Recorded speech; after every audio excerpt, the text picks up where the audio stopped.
बिहार की सत्ता के पावर सेंटर नीतीश कुमार के एक बार फिर से बीजेपी के नेतृत्व वाले एनडीए में शामिल होने की चर्चा चल रही है, सुगबुगाहट है।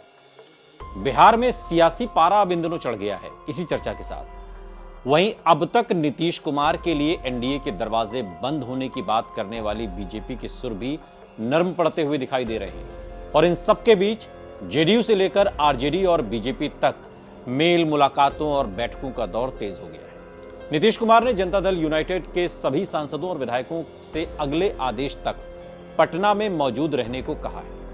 नीतीश सरकार के मंत्री अशोक चौधरी ने राजभवन पहुंचकर राज्यपाल से मुलाकात की है और वहीं पर बिहार विधानसभा में विपक्ष के नेता विजय कुमार सिन्हा के आवास पर बीजेपी विधायकों की एक आपात बैठक में बुलाई गई। बीजेपी की गठबंधन सहयोगी हिंदुस्तानी आवाम मोर्चा यानी कि हम के प्रमुख जीतन राम मांझी ने भी अपने सभी विधायकों से 25 जनवरी तक पटना में ही रहने को कहा है। जीतन राम मांझी ने नीतीश कुमार को पलटू राम बताते हुए कहा कि जब एक बार पलट चुके हैं तो दूसरी और तीसरी बार पलटने में क्या दिक्कत है।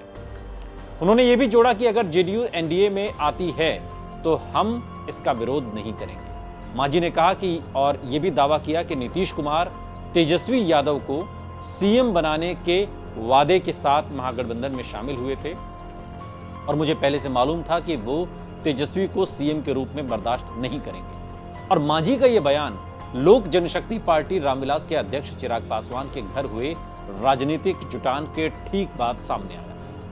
मांझी के साथ ही उपेंद्र कुशवाहा भी चिराग के घर पहुंचे थे और चिराग ने भी अब जेडीयू के एनडीए में शामिल होने की संभावना जता दी है।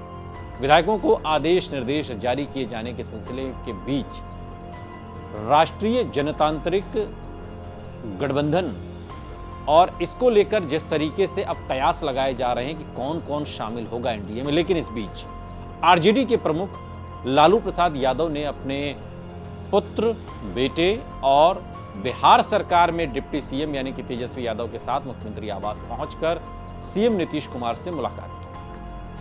तेजस्वी ने इस मुलाकात को एक सामान्य मुलाकात बताते हुए सीट शेयरिंग पर चर्चा की बात कही और उन्होंने यह भी दावा किया कि लालू प्रसाद यादव नीतीश कुमार एक ही हैं।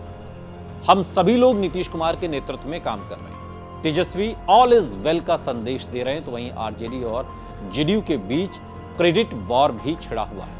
आरजेडी 15 साल बनाम 15 महीने का नारा बुलंद कर रही है। लालू प्रसाद यादव और तेजस्वी यादव की नीतीश से मुलाकात को लेकर बढ़ती तल्खी कम करने की डैमेज कंट्रोल की कोशिश के तौर पर भी इसको देखा जा रहा है। और ऐसा इसलिए भी है क्योंकि जब से नीतीश कुमार दूसरी बार महागठबंधन में आए हैं, पिछले 2 महीने की बात अगर छोड़ दें तो गाहे बगाहे राबड़ी आवाज की दूरी अपने पैरों से नापते रहे और पिछले कुछ दिनों से सिलसिला लगभग थम सा गया है। सीएम नीतीश मकर संक्रांति के मौके पर लालू के दही चूड़ा भोज में शामिल होने पहुंचे जरूर, लेकिन रुके महज 7 मिनट और दही टीका भी उनके माथे पर नजर नहीं आया। आरजेडी और जेडीयू दोनों ही दलों के बीच नीतीश सरकार के कामकाज का क्रेडिट लेने की होड़ चल रही है। अब कर्पूरी ठाकुर की जयंती को लेकर भी दोनों दलों के मतभेद खुलकर सामने आ गए हैं। पूर्व मुख्यमंत्री कर्पूरी ठाकुर की 100वीं जयंती को लेकर जेडीयू और आरजेडी दोनों ही दल अलग अलग आयोजन करने जा रहे हैं। जेडीयू ने पहले कर्पूरी ठाकुर की जयंती पर आयोजित कार्यक्रम को रद्द करने का ऐलान कर दिया था, लेकिन तभी आरजेडी ने 23 जनवरी को जयंती समारोह आयोजित करने का ऐलान कर दिया। कर्पूरी ठाकुर बिहार के उन नेताओं में से एक हैं जिन्हें ओबीसी पॉलिटिक्स का एक तरीके से प्रतीक माना जाता है। आरजेडी के दांव से जेडीयू बैकफुट पर आई और उसके अगले दिन यानी कि 24 जनवरी को पटना में बड़े कार्यक्रम के आयोजन का ऐलान कर दिया। बिहार बीजेपी के नेता नीतीश के महागठबंधन में जाने के बाद से ही उनको लेकर आक्रामक तेवर अख्तियार किए हुए। पार्टी का शीर्ष नेतृत्व भी ये कह रहा है और अब तक कहता रहा कि नीतीश के लिए एनडीए के दरवाजे बंद हो चुके हैं, लेकिन गृह मंत्री अमित शाह ने अब नीतीश को लेकर नरमी के संकेत दिए।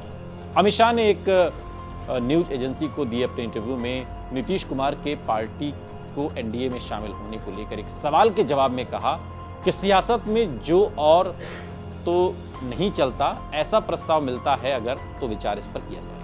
अमित शाह के बयान पर जेडीयू विधायक और नीतीश सरकार के मंत्री अशोक चौधरी ने कहा कि इसमें कुछ भी नया नहीं है हमसे पूछिएगा तो हम भी वही कहेंगे। उन्होंने कहा कि अमित शाह ने कभी नहीं कहा कि जेडीयू के लिए दरवाजे बंद हैं। अमित शाह ने कहा कि कोई प्रस्ताव आएगा तो फिर विचार करेंगे, प्रस्ताव कोई देगा तब ना, ये बात अशोक चौधरी कह रहे हैं। हम लोगों ने तो प्रस्ताव दिया ही नहीं।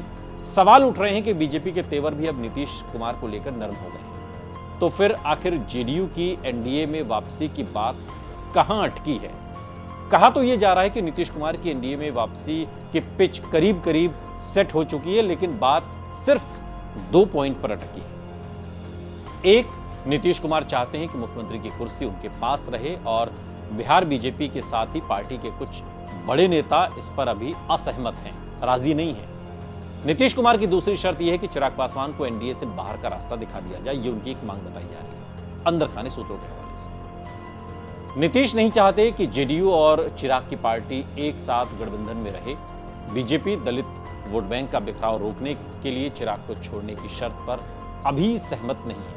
बिहार के जो तमाम पत्रकार हैं उनका ये मानना है कि नीतीश कुमार खुद कह चुके हैं कि वो 2 नेताओं के कहने पर ही महागठबंधन में आए हैं। उन 2 नेताओं में से एक ललन सिंह को जेडीयू अध्यक्ष पद से हटाकर नीतीश कुमार पहले ही बीजेपी को सॉफ्ट सिग्नल दे चुके हैं। जिस विपक्षी गठबंधन को आकार देने के लिए नीतीश ने बंगाल से तमिलनाडु तक एक कर दिया, उसमें पीएम उम्मीदवार कौन कहे संयोजक का पद भी नहीं मिला।